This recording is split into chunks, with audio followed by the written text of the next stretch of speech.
One of the people who helps some of those who use the SAID program navigate the changes that have been unfolding is Ann-Marie Piniach, and she works at the Phoenix Residential Society in Regina. Ann-Marie, what do you make of the changes that are happening to the SAID program?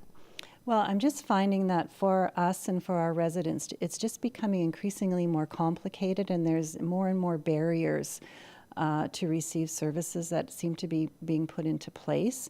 A lot of the people that I work with have cognitive disabilities, have complex needs, live very high stress lives. They're very vulnerable people. And you know, I find it overwhelming to keep up with all the changes and all the cuts and things that are happening. It creates a lot of stress for our residents when they hear this is their livelihood, this is their only, this is their survival. And when they're hearing about cuts and things that are happening, they become very anxious and overwhelmed.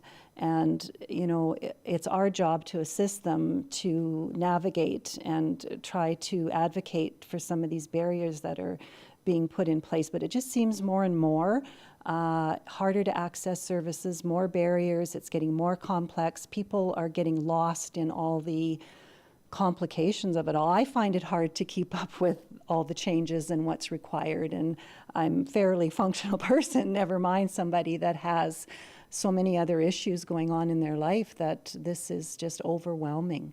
Why do you think it's getting more complicated?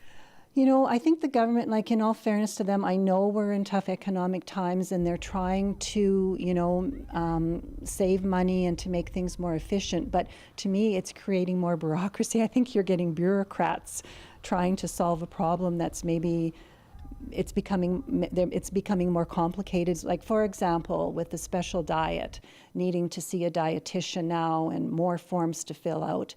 A lot of our clients don't even have family doctors. So for them to get a form and then a referral to a dietitian, a walk-in clinic doctor isn't even going to do that for them. So it's just more barriers, more complicated. I've been working in the field for 33 years, and I've never seen this kind of stuff before, and it's just getting more complicated and overwhelming. Are there some changes you might want to suggest if someone was to ask you what we could do differently?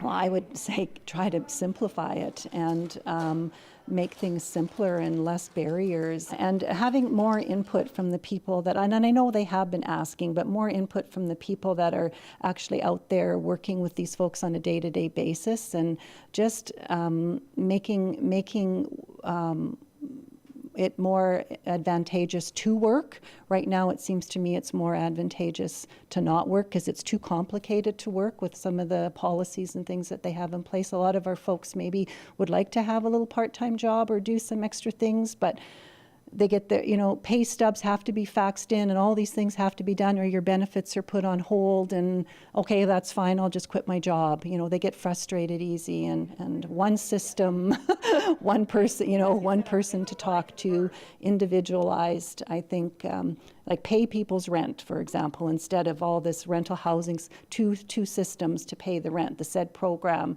and the rental housing supplement. Why not just pay people's rent? Thanks for your time today, Ann-Marie. Okay, you're welcome. Thank you.